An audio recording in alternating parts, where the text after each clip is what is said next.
Good morning, good afternoon, good evening. This is Alan Burgos from the hashtag Walk with Land channel. Welcome and welcome back to our channel. Guys, if you are not yet subscribed to our channel, please do it so now so that we can be able to maintain and sustain this channel. And not only subscribing, but also watching all of our videos. And of course, do not skip the ads so that we can be able to maintain and sustain this particular channel. But before we continue, guys, please let me just honor our subscribers. They are now 5,710 subscribers. Thank you so much. 5,706 pala. Sorry, 5,706 subscribers. Thank you so much. And all of our subscribers are located around the world, and each continent that we have a subscriber and subscribers out there. All right, thank you so much. God bless you all. Okay, now, ang ano po natin, ang topic po natin today is all about yung ano natin, no? Kasi yung, kung matatandaan nyo, diniscuss rin po natin.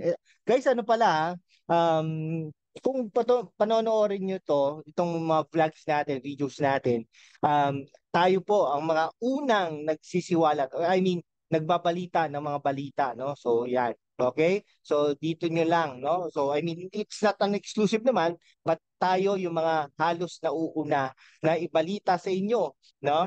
Ibalita sa inyo kung anong nangyayari sa ating lipunan. For instance, yung ano po natin, yung kay Richard Gomez, di ba? Ay, kay Richard Gomez, sorry, kay Ralph Recto, no? So, kahapon, no? Ano pa lang, no? Pinalita pa lang ni Vilma Santos, sinabi na natin sa inyo. Okay? So, gabi na, no? Gabi na nung inanunsyo ng Malacanang na today is the oath-taking of Ralph Recto as the DOF Secretary. Pinalitan niya si Benjamin Diokno na matagal ding nagsilbi sa gobyerno ng Pilipinas bilang Department of Budget, Department of Finance, Bangko Sentral ng Pilipinas, ang dami, eksperyensyado. Ngayon, pinalitan ni Ralph Recto. Tayo po ang una sa mga nagbalita ng mga vloggers na yan. Okay. Alright, so ngayon ang topic po natin ay all about kay Amy Marcos and Richard Gomez. Yan. Okay? Si Amy Marcos po ay isang senador, si Richard Gomez ay isang kongresista. Okay. Now, ito si Richard Gomez, no, sinabi rin natin dito no sa ating programa na sinabi niya na walang suhulan na nangyayari, no? Walang 20 million pesos na nangyayari. Okay? Yan, walang ganon na nangyayari, no? Sabi niya ng ganon, hindi siya kailangang bayaran para pumirma doon sa ano na yon at hindi siya magbabayad ng mga tao para papirmahin doon sa isang papel na yon, no? Okay, yung sa People's Initiative. Okay, so naiintindihan din naman natin 'yon, no? So talaga naman ano naman, aaminin niya ba kung meron, 'di ba? Syempre hindi, 'di ba? Pero syempre naninindigan din si Congressman Richard Gomez, no? Actually mataas na yata yan sa Kongreso no? So okay, anyhow, si Amy Marcos po ay senador, no? So kahapon nagsabi siya na may 20 million pesos, no? 20 million pesos na suhulan, no? Kumbaga, no? So siguro allegedly lang naman 'yon. No? Pero yun, yung narinig natin na sinabi ni Amy Marcos, no? Ni Amy Marcos. Actually, may roots yan, no? Bandang Visayas, no? Si Richard Gomez. Pero hindi yan tubong Leyte talaga. Kasi nakapangasawa lang naman ng taga Leyte si Lucy Torres, no? Pero si Amy Marcos, yung nanay niya taga Leyte, something like that, no? So, ayan. Pero si Amy Marcos, senador ng bayan, no? Tatakbuli yan na senador.